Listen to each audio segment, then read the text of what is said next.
സ്ത്രീ സുരക്ഷാ പെൻഷൻ പദ്ധതി അട്ടിമറിക്കാനുള്ള UDF സർക്കാരിന്റെ നീക്കത്തിനെതിരെ LDF മുനിസിപ്പൽ കമ്മിറ്റിയുടെ നേതൃത്വത്തിൽ ബഹുജന പ്രതിഷേധം സംഘടിപ്പിച്ചു. നഗരസഭാ സാംസ്കാരിക ചത്തുരത്തിൽ വെച്ച് നടന്ന പ്രതിഷേധ പരിപാടി CPIM area secretary TP Gopalan ഉദ്ഘാടനം ചെയ്തു. ജനക്ഷേമ പദ്ധതികൾ വെട്ടിക്കുറയ്ക്കാനും നിർജ്ജീവമാക്കാനുമുള്ള നീക്കങ്ങളിൽ നിന്ന് സർക്കാർ അടിയന്തരമായി പിന്തിരിയണമെന്ന് അദ്ദേഹം ആവശ്യപ്പെട്ടു. കേരളത്തിലെ ജനങ്ങൾക്കാകെ വലിയ തോതിലുള്ള ദുരിതം വിതച്ചുകൊണ്ടിരിക്കുന്ന ഒരു പ്രത്യേക സാഹചര്യമാണ് നമ്മുടെ മുമ്പിലുള്ളത്.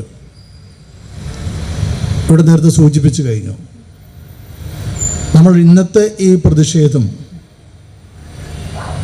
കേരളത്തിലെ ഏകദേശം 37 ലക്ഷത്തോളം വരുന്ന സർക്കാരിൽ നിന്നോ മറ്റ് മേഖലകളിൽ നിന്നോ ഒരു തരത്തിലുമുള്ള ആനുകൂല്യങ്ങളും ലഭിക്കാത്ത നമ്മുടെ നാട്ടിലെ വീട്ടമ്മമാർ,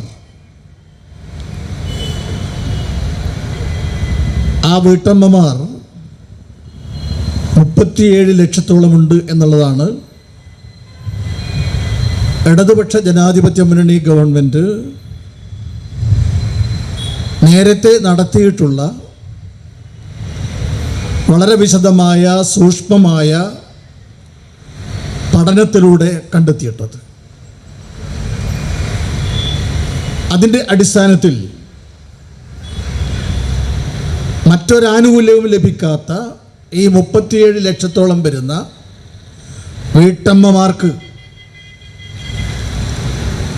അത് 35 വയസ്സ് മുതൽ 60 വയസ്സ് വരെയുള്ള കാലയളവിൽ